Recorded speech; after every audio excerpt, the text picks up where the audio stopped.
Automne 2022. La finale du concours, un des meilleurs ouvriers de France classe boucherie étal, se déroule dans la capitale. Ce concours, organisé par la Confédération française de la boucherie-charcuterie-traiteur et l'École nationale supérieure des métiers de la viande, est placé sous l'autorité du comité d'organisation des expositions du travail. Après de palpitantes épreuves qualificatives, cette 27e édition réunit 2 bouchères et 11 bouchers. Pendant 9 heures, le art de la découpe, de la préparation et de la présentation du bœuf, de l'agneau et du veau va pouvoir s'exprimer. Toutes et tous aspirent à porter le si fameux liseré tricolore au col de leur veste, véritable signature de leur excellence et de la reconnaissance de leur père.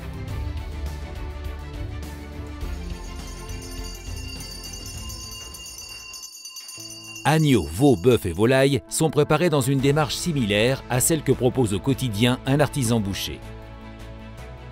C'est une évidence pour nous de pouvoir habiller l'excellence française, sachant que bon, Lafont en plus c'est une société française qui a été créée en 1844, l'inventeur du vêtement de travail.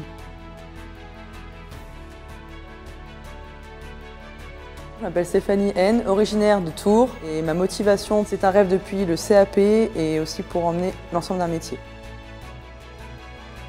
Avoir un partenariat de qualité avec vous, c'est essentiel dans la communication. C'est vrai qu'on est pas mal sollicité, on essaie d'être présent le plus possible et pour nous, c'est un honneur d'être présent auprès de vous.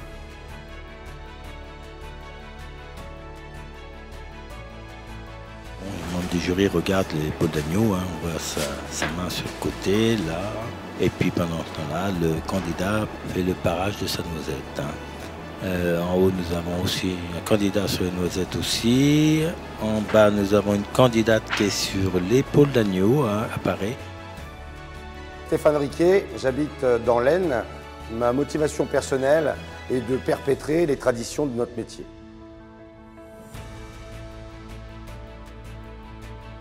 Jean-Marie Baudec, Paris 7e arrondissement. Ma motivation personnelle est une satisfaction personnelle et la transmission de métier aux générations à venir. Les femmes sont toujours dans tous les concours, elles sont souvent finalistes parce qu'elles sont rigoureuses, parce qu'elles sont ambitieuses, qu'elles ont envie de prouver qu'elles arrivent au même niveau que les hommes.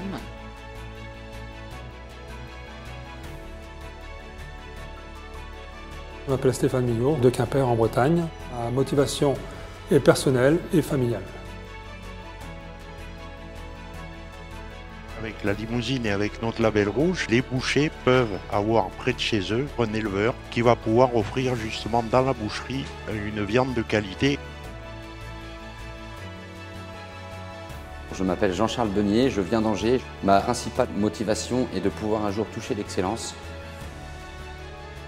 Depuis 3 ans maintenant, on a évolué dans la technique, ce qui permet de protéger vos produits à l'intérieur de vos vitrines. Ça permet d'avoir une protection totale de vos produits en stockage, en transformation et jusqu'à la mise en vente auprès des consommateurs. Les candidats ne sont pas venus seuls. Un public, constitué de proches, de professionnels et de partenaires de la profession, assiste en salle de diffusion vidéo à leur aventure.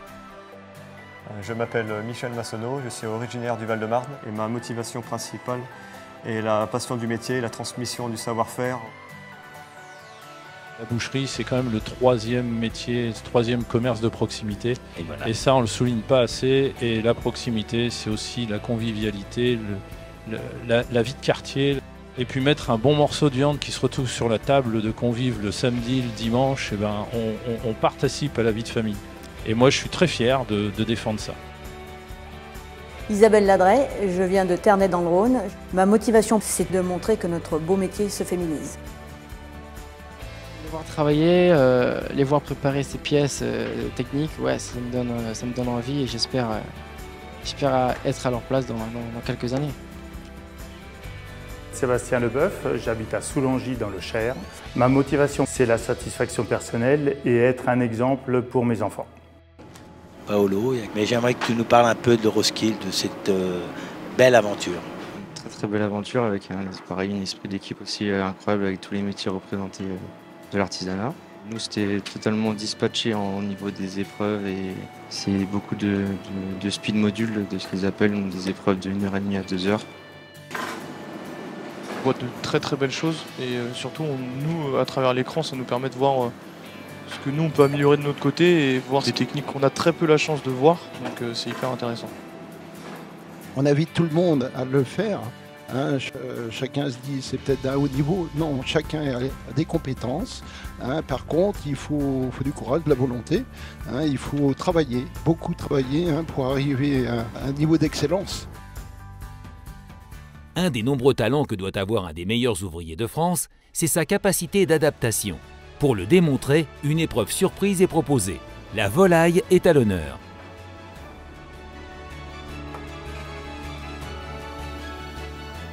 La canette, c'est l'épreuve surprise, c'est une très bonne nouvelle pour nous.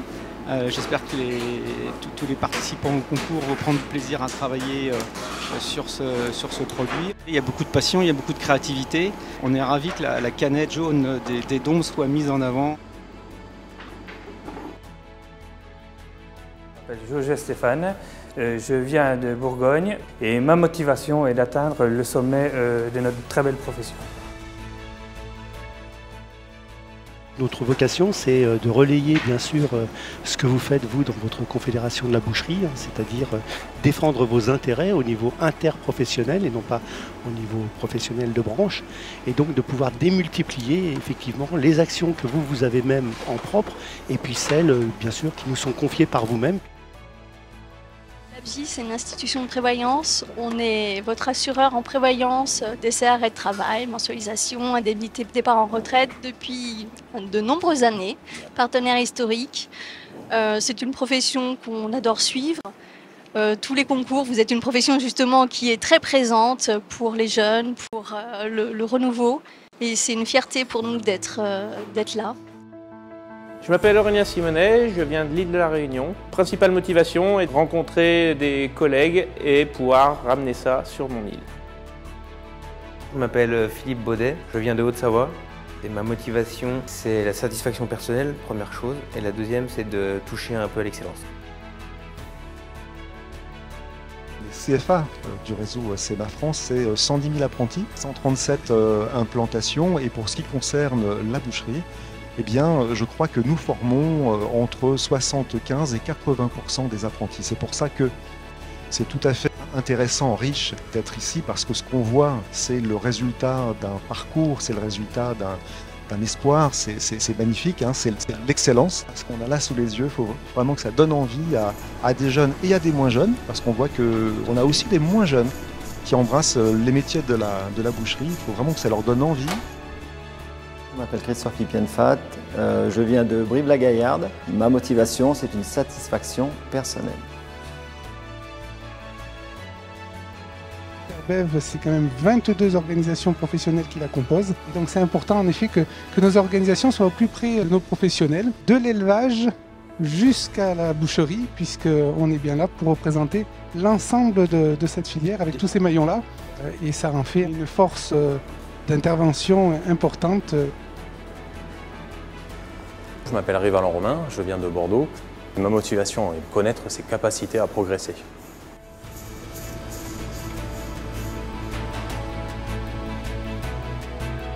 On peut être fier d'avoir une école comme on a aujourd'hui. Si on arrive à travailler comme on le fait aujourd'hui, c'est grâce à toute l'équipe qui est dans cette maison. D'avoir un concours aujourd'hui comme on a là devant nous, écoute, c'est vraiment merveilleux de suivre ces sujets. On est fiers de ça.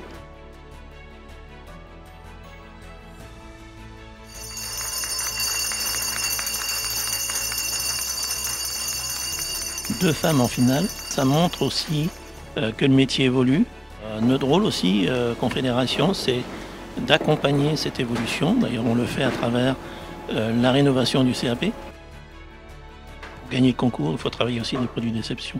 Donc le produit à la base, donc l'éleveur, est pour nous la clé. Être meilleur ouvrier de France, c'est pas gagner un concours. Non. Être meilleur ouvrier de France, c'est une philosophie. Être meilleur ouvrier de France, c'est le partage de son savoir. Être meilleur ouvrier de France, c'est la tolérance tout au long de sa vie. Marseille, quelques semaines plus tard. la CFBCT a choisi un de ses temps forts, l'Assemblée Générale de la Confédération, pour présenter les 6 heureux lauréats de la 27e édition du concours d'un des meilleurs ouvriers de France, classe boucherie étal.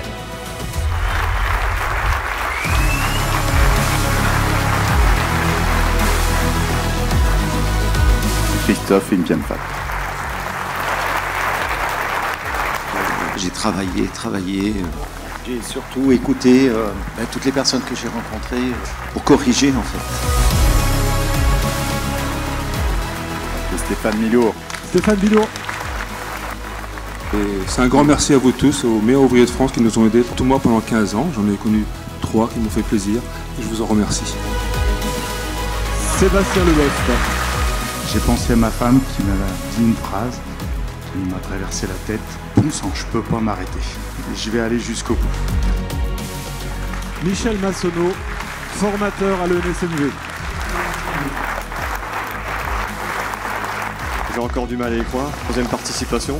Comme quoi la persévérance, le travail finit par payer. Jean-Charles Beunier. La compagne, nos amis, notre famille qui nous poussent à réussir. Et Virginie nous donne tout. Donc Stéphanie Hein.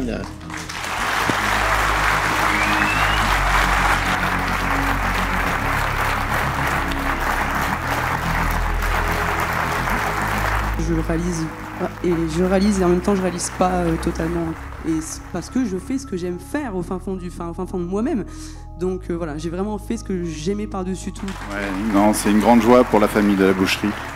C'est bien la preuve que ce métier se féminise et au plus haut niveau.